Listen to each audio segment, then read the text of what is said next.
Thank you all for in the morning, in the afternoon, and in the evening preaching the gospel to me and my family. I can't explain that. Nor can I explain it. I can't do either of those things. Either explaining or explaining how much that means to me to see you winning my kids when they're shy around you doing ministry. You're doing ministry to them too. And when we got to visit Nexus, every single place where we've been, you have demonstrated the gospel to me and my family. And I'm ready to teach you because of how you serve me. Thank you so much. And then to worship with you, so great, so great. I'm proud of you and I love you. I love you. That's why I get to come speak to you. What a great privilege. Turn with me in your Bibles to Mark 5. How do we do ministry? You guys some of you are 3, 4, 5, 6, well, some of you have been doing Seek the City 4 or 5 years since this got launched. Some of you missed a year, but you're back. Some of you, this is your first year. And still, I've been in ministry since 2003, about 10 years. And that's still that question of how do we do this? How do we do ministry? What is it? Well, John the Baptist saw that Jesus was the fulfillment for which everything he had hoped for. And he saw that Jesus was better than anything this life could offer. Jesus was better.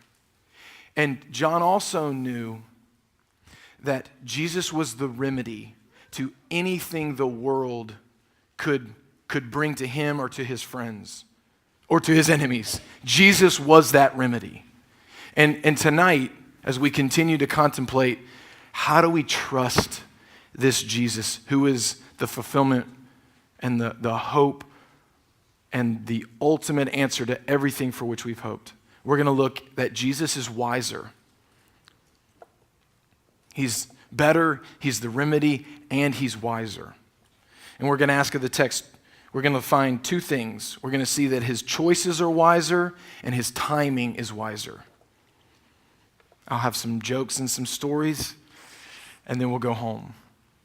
Because we've got one more day to try to figure out what ministry is. You have one more day where it's not schoolwork and it's not team stuff, it's not practice, it's you plus those people you're caring for with soccer balls and cutouts of shields and songs and instruments.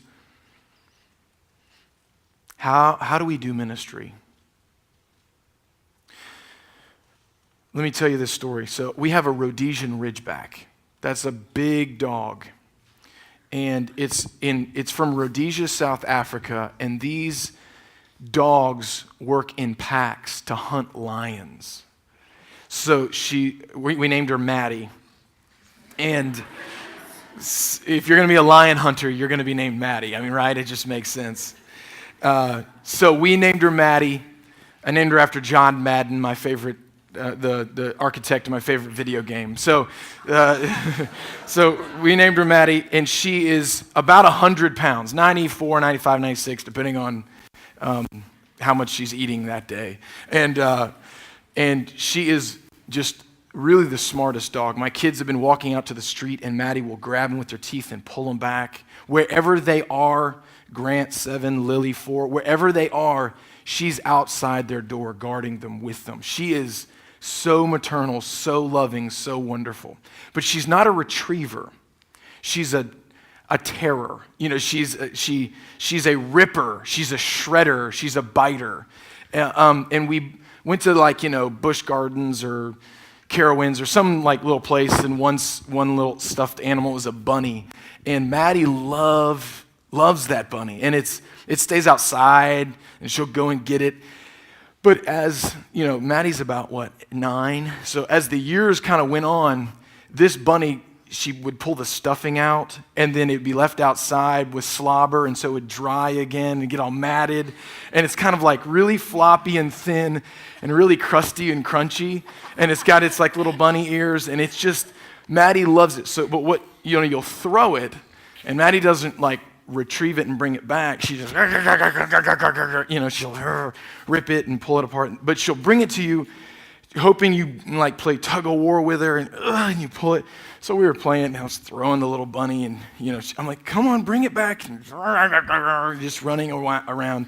She's kind of like auburn red, and she's just running just like a hound, and she's just running back, and I'm grabbing it and pulling it, and I yanked it, and I throw it, and it's all crusty and crunchy and just disgusting. And by this time, she's like been slobbering on it, so it's like getting kind of oily and greasy. And so that I grab it and I pull it, and I looked at it, and it was a dead squirrel. Here's a dead squirrel, Maddie! And she grabs it and off she goes. I was like, you are wrong. That is wrong.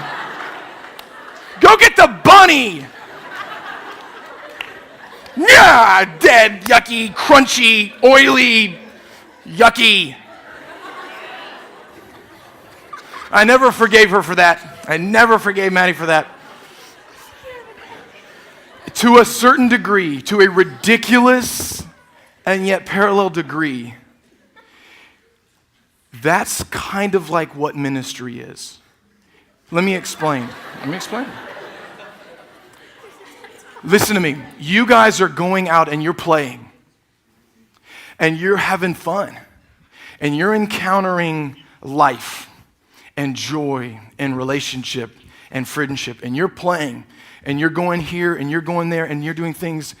Do you know when you're ready to do ministry is when you grab that kid with the cornrows or the $1 million home, and you look him in the eye and you realize this kid is dead. We're not playing a game anymore. I'm holding this beautiful little thing, this one created in God's image. And we were playing, and it was silly, and it was fun, and we were wrestling. You're ready for ministry when you realize outside of Christ, this thing is this one, this boy, this girl, this mom, this dad, this relationship, this hope, this promise, this is dead without Christ. That's when you realize it. You're not just singing songs and playing games. We are bringing dead things to life. That's ministry. So let's look in Mark 5 at the wise choices of Jesus. He's so wise. Mark 5, we're going to read a story about how Jesus brings death to life. Verses 21, we're going to read these two encounters with two different women. Mark 5:21 reads like this. And when Jesus had crossed again in the boat to the other side, a great crowd gathered around him, and he was beside the sea. Then came one of the rulers of the synagogue, Jairus by name, and seeing him, Jairus fell at his feet and implored him earnestly, "My daughter is at the point of death. Come and lay your hands on her, so that she may be well and live." And he went with him. Jairus, a ruler of the synagogue, a faithful, powerful, and important man, comes to Jesus and says, "My daughter is dying. Help." And Jesus, verse 24, goes with him. And a great crowd followed him and thronged about Jesus. And there was a woman who had had a discharge of blood for 12 years. She had like a hemorrhage, internal bleeding. She's bleeding either in the brain or she's bleeding in the body somewhere. She's essentially unclean for 12 years. She cannot worship.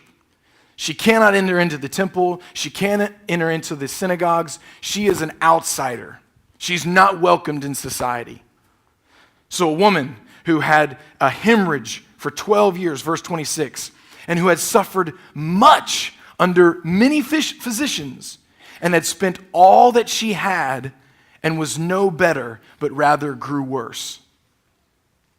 This poor, sick, outsider, impoverished woman comes up to Jesus. She had heard the reports about Jesus and came up behind him in the crowd and touched his garment. For she said, "If I touch even his garment, I will be made well." And immediately the flow of blood, the hemorrhage, immediately it dried up.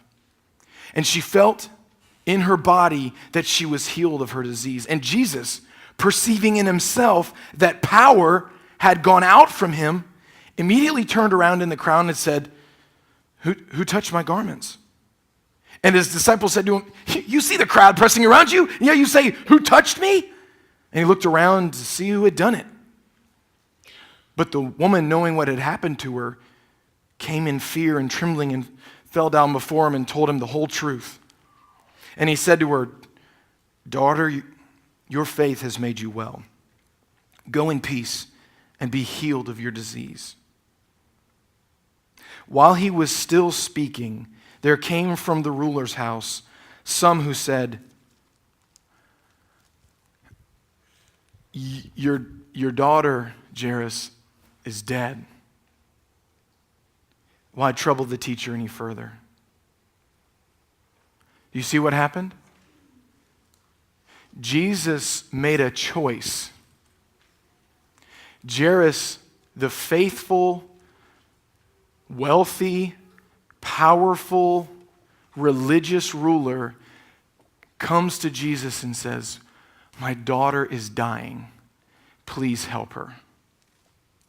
And Jesus makes the choice to go with him. No promise. He says, "I'll go with you." And he's walking through town, and there's just a lot of crowd. It's kind of like before they open the doors. Like it's just a lot of bodies and heat and excitement and energy, and people are pressing in, and Jesus feels like depleted. Like at the end of a long day, you guys feel like it's 4:00, you're falling asleep on the way back. You're like, whoa. That's what the text is saying here in Greek, that he feels this energy, like, just exhausted. He feels this power go out of him. And then it says there in verse 31, and his disciples say, what's the problem? Verse 32, and it's the way the verb is in verse 32, he looked around to see who had done it. He looked and looked and looked and looked. This could be 30 minutes. This is probably more like 2 to 4 to 6 hours. This is a continual, he's looking for her. This is an enduring way that you would express this verb. No end. It didn't like, he looked and found her. It's like, and he just started looking for her.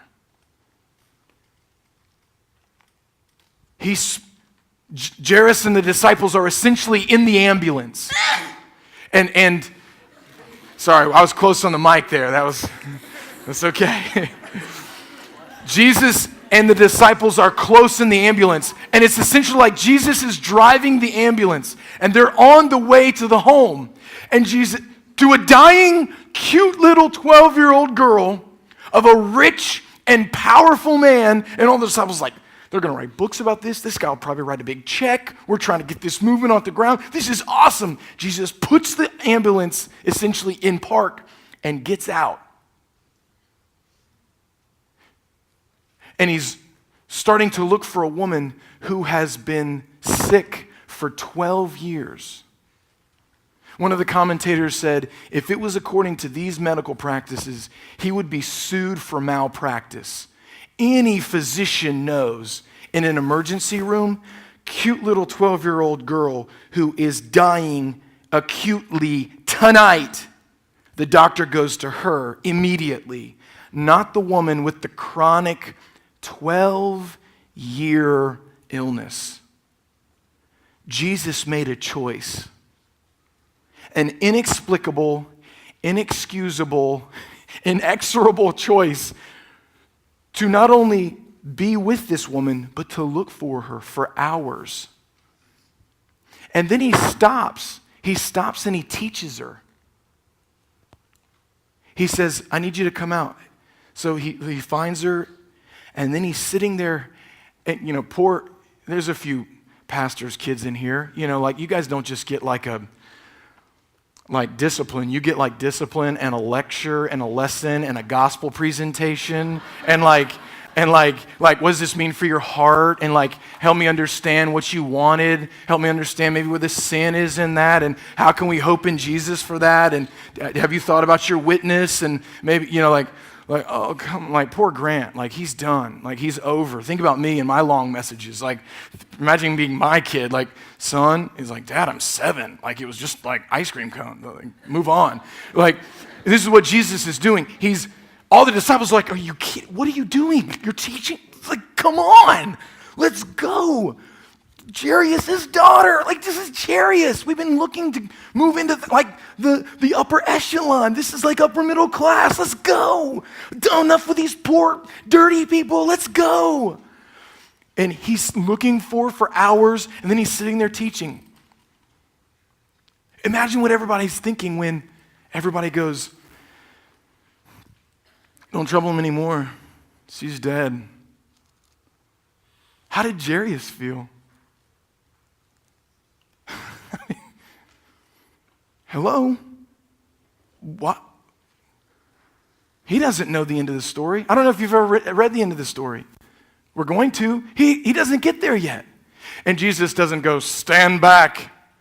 I will reveal to you a wonderful miracle, the likes of which you have never seen before. Fireworks or something. He doesn't do any of that. He doesn't explain himself, and guess what? As you continue in your relationship with God, you will be waiting for apologies from him that will never come. He's the Lord, I tell you, and he owes you nothing. He will not grovel based on how things worked out in your life because of his choices. He won't look at you and say, oh, did that make you feel sad? I'm so sorry. Let's talk about it over an ice cream cone. Don't wait for an apology from the Lord. Don't wait for him to explain his choices to you about why your dad died, about why your friend died, about why your dad left, about why your dad is that kind of man, about why you can't get into that school, about why you couldn't make that team, about why your friends are the way they are. You're going to be waiting for explanations that will never come. And oftentimes your attempts to sort of Christianize, saccharinize, pat it on the head are oftentimes efforts in insanity. The hard truth is sometimes Jesus isn't going to explain himself. Often he won't. So here's Jairus, and his friends just told him, your daughter died. And it was Jesus' choice that put us in that position. Verse 35, while he was still speaking, there came from the ruler's home some who said, your daughter is dead. Why trouble the teacher any further? But overhearing what they said, Jesus said to the ruler of the synagogue, do not fear, only believe. Essentially, they come to him and they say, it's too late. You guys were here. Whatever, fine, you were here. Good, but it's too late. And Jesus essentially says, don't define for me what's on time and what's late. You just believe. Don't impose your timeline on me. I make days stop. I make the sun. Don't tell me when it's too late. Don't pronounce final verdicts. Jesus is in charge of never and always. You are not in charge of never and always. You don't get to say never, and you don't get to say always. Don't fear, only believe. He allowed no one to follow him except Peter, James, and John, the brother of James. They came to the house of the ruler of their synagogue, and Jesus saw a commotion, people weeping and wailing loudly. Sadly, you all probably understand what this feeling feels like.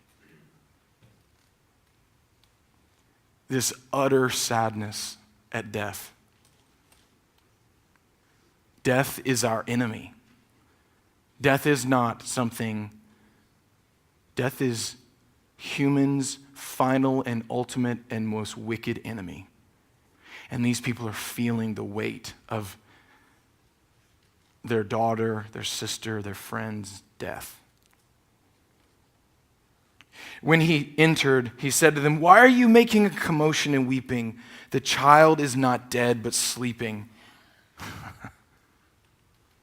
And they laughed at him. "How dare you? You ridiculous man with your promises. You come in here saying it. She's clearly dead. Are you insane? You moron. Don't come in here with your piety and your promises. She's dead." They mocked him. Sleeping. Excuse me if, shut up, Jesus. And they just laughed at him. Is this guy crazy? Don't come in here like that. She's only asleep. Imagine Jesus being laughed at. But he put them all outside. I would like to see that. I mean, those are words that we'll never. And he put them all outside. I don't know what that's like. The King of the universe, the Lion of Judah. And he put them all outside. I don't know if he's like, could you please, he's the suffering servant at this point, like a little carpenter boy, but I don't know. He put them all outside. Those are words I really want, I want to be made into a movie. I just need to see that. It was like when I read Harry Potter, I wanted to see what Quidditch was going to look like. Like here, I was like, I want to see what, he put them all outside. Mark just keeps moving on. And took the child's father and mother and those who were with him and went in where the child was. Taking her by the hand, he said to her, Talitha cum, which is Aramaic for, little girl, I say to you, arise. And immediately the girl got up, began walking, for she was 12 years of age. And they were immediately overcome with amazement. He strictly charged them that no one should know this and told them to give her something to eat. So we looked at the choices. Let's look at the timing of Jesus.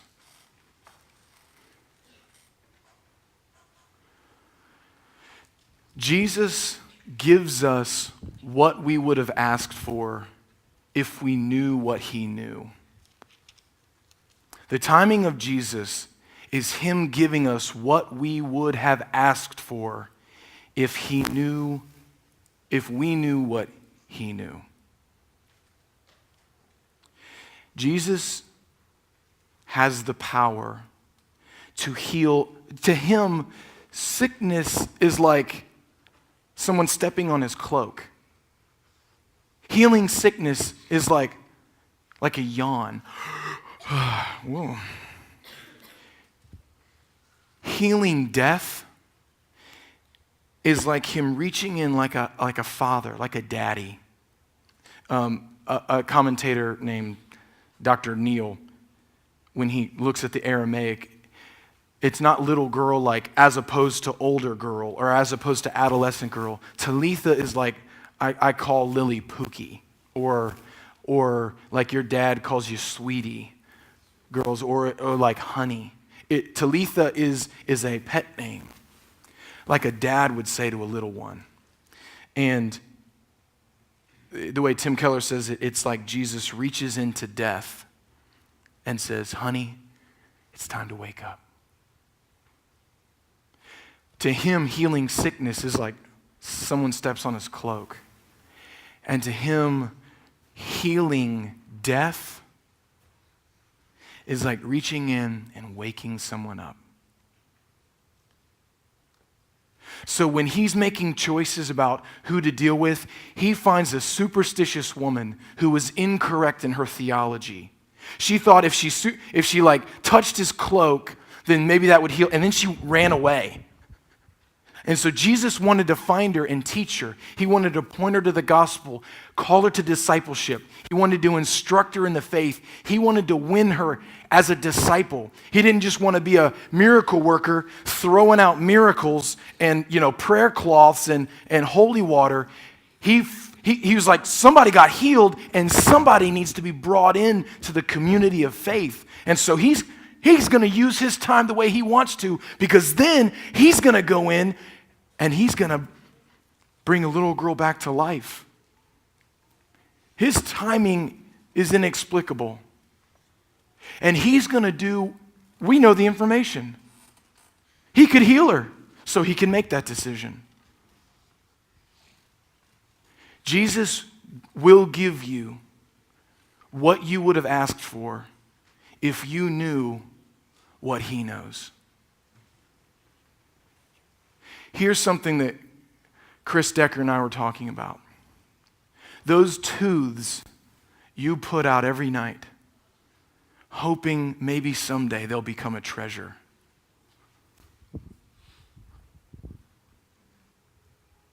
There's a fairy tale. Who's the tooth fairy? Whether the tooth fairy fails my son, what does my son always have? And always had? Me. Someday you'll begin to realize that tooth is actually a rotting piece of enamel that's useless, disconnected from me.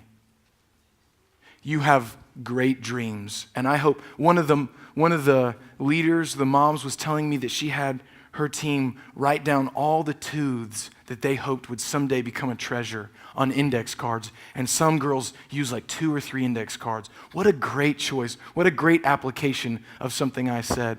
I forget who told me. But she as your leader, this is why it's so wonderful to have wise men and women in your lives who can take what you're experiencing and point you back to true things and say, hey, let's write down all the things we hope God can do in our life. These tooths that we worry about and we're scared about and we want to see happen, God can turn these tooths to treasures. And when they get answered, when they turn from a tooth to a treasure, write the date down to remind yourself as an Ebenezer stone, God was faithful. What a great idea. And maybe some of the things you put in that little bag, this side of heaven, will never turn to treasure. The grace of God is sufficient, even as that bag lays rotting. Because the treasure that you would have guess what? Jairus' daughter, though brought out of, she died again. She died again. I mean, it was a resurrection, but she died. Someday, later. And these things, these wonderful gifts that God's going to give you, they are insufficient because they will die. And if all Grant grows up, eventually one day, he's going to find out the fairy tale and he's going to see he always had me. He had me, not a quarter, not $1, not $5. He had me. And what he ultimately wanted was not the dollar that he could go buy a new Lego with. What he wanted was me. And what you and I ultimately want is not more trinkets from God, the turn the crank gumball machine. We want to know that Jesus holds us by the hand. That Jesus became flesh so that he might embrace us, so that he might touch us, so that he might be like us. We don't want him to just touch us on the head with a magic wand, and we want him to come looking for us. We want him to come and talk to us. We want to hear from him. We want to embrace him. We want to know him. We want him to be the treasure. If Jesus holds you by the hand, our greatest enemy, death, is healed. Why? Because guess what?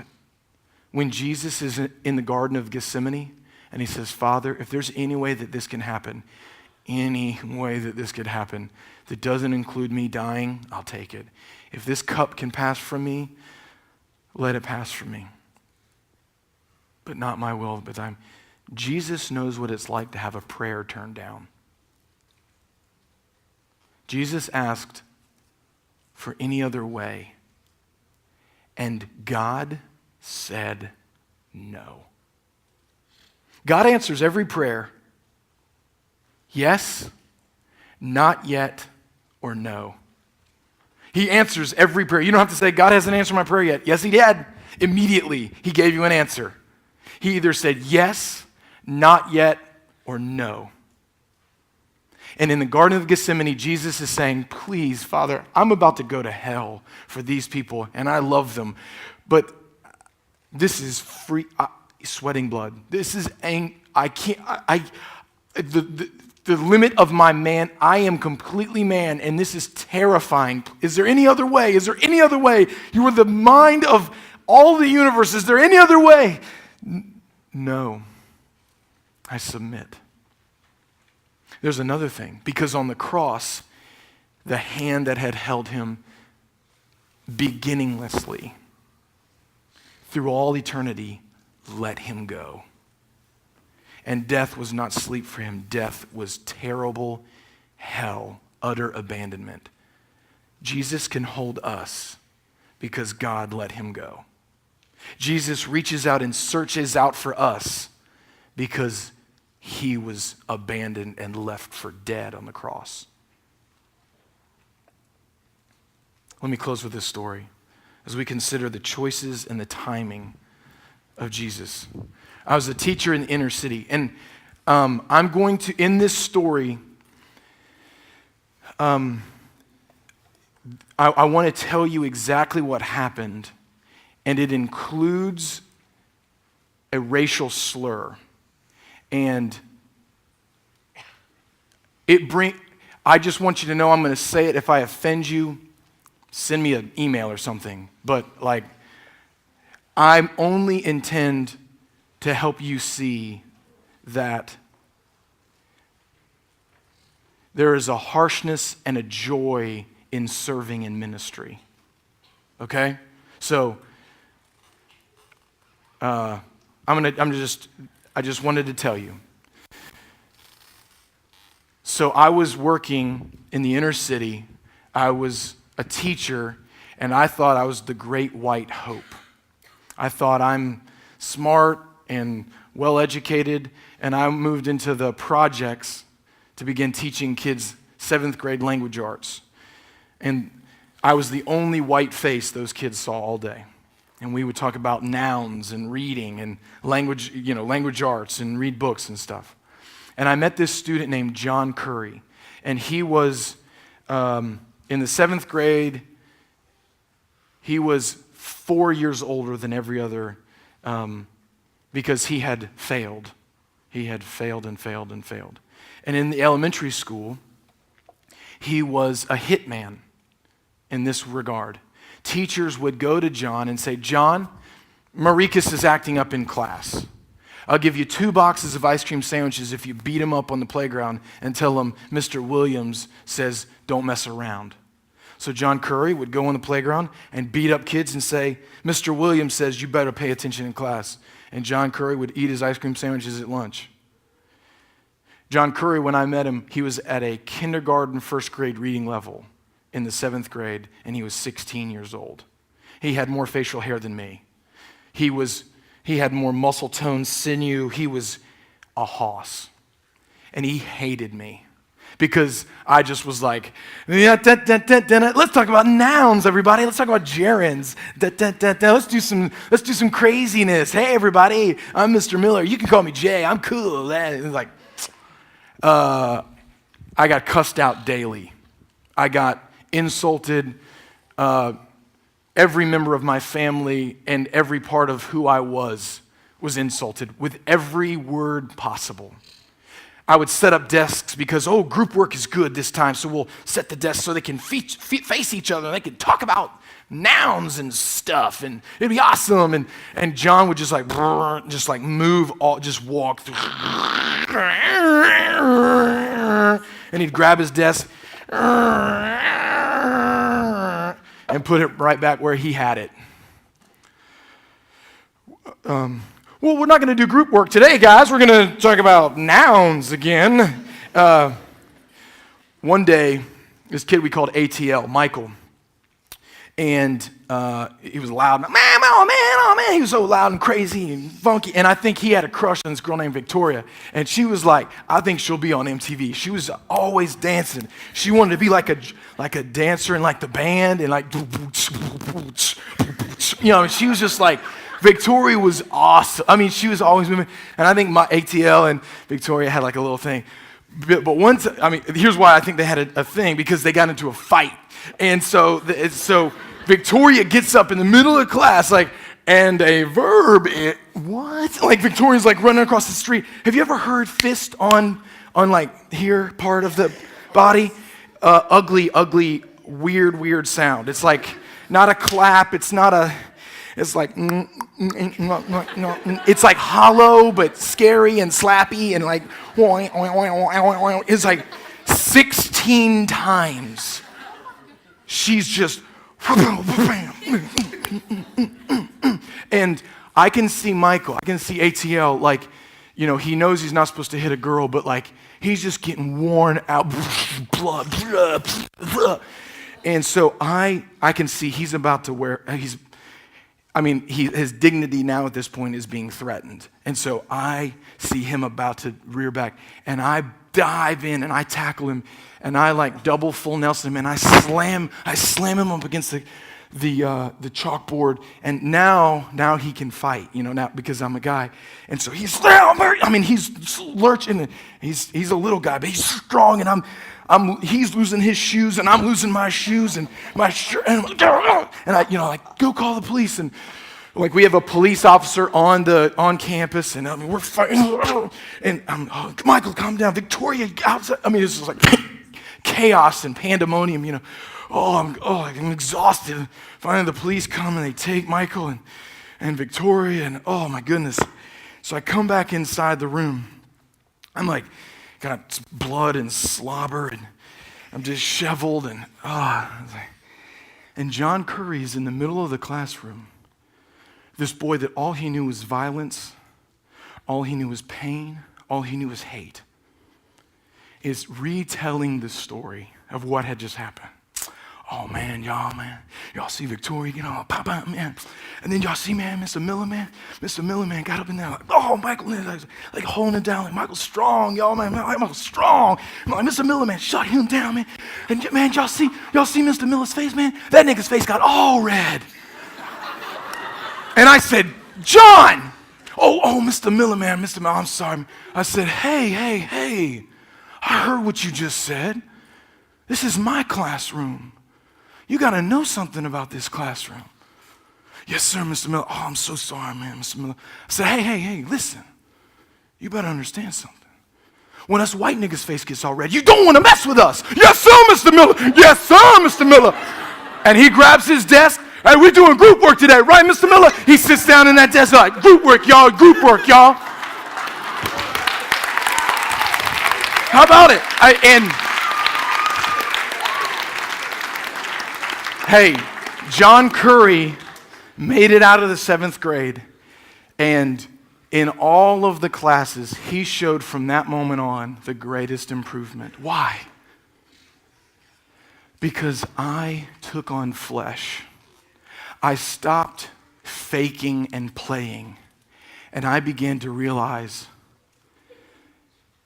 I'm not playing games. This is something that's dead and must be alive. I began praying for those kids.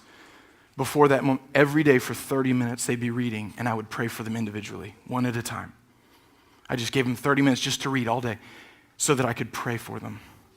Because I realized this is more than a technique. This is more than curriculum. This is more than me being good or powerful or kind enough or huggy enough. This is God bringing dead things, broken things, sick things to life. And he has to do it. And I incarnated the love in a language that he could speak. Some of you have been touched by this. You got lice. That's their everyday reality. We had 3 doctors who just stumbled in. They haven't seen a doctor in 4 years probably. And the only reason why some of them have seen a doctor is so they can play football. And so they get their checkup. We get medicine and combs the night it's due. We go crazy. This is their everyday life. And some of you have been touched. You've begun to incarnate. You didn't run away when you got dirty and itchy. You entered in. You became flesh. Jesus took on flesh so he could search us out, so he could touch us with his hand. He could pull us out of death. That's ministry. Bringing dead things to life with the power and the timing and the choices and the love of Jesus. In a language, in a way that they can understand it. In words and actions that match. I stopped faking it, and I became for him love.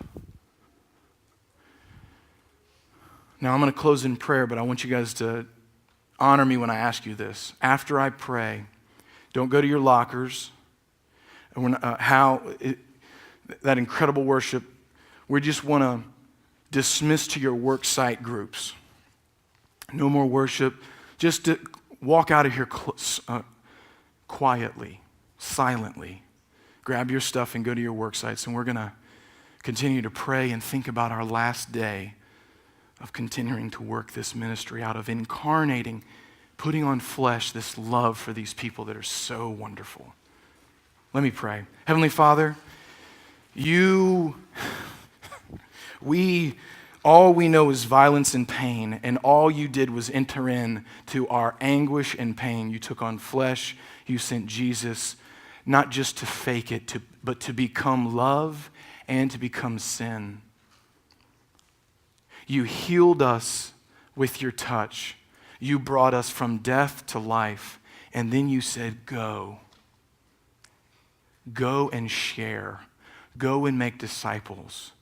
Go. Sin has broken their body. Sin has broken their soul. Help us, Father, to be wise because we have the wisdom of Jesus. His choices frustrate us. His timing confuses us, and yet we follow him. Help us, Father, to know this love and to share this love and to incarnate this love in wonderful, crazy, imaginative, powerful ways because we want others to know this too. We love you. In Jesus' name, amen. And y'all dismiss to your work crew. It's awesome.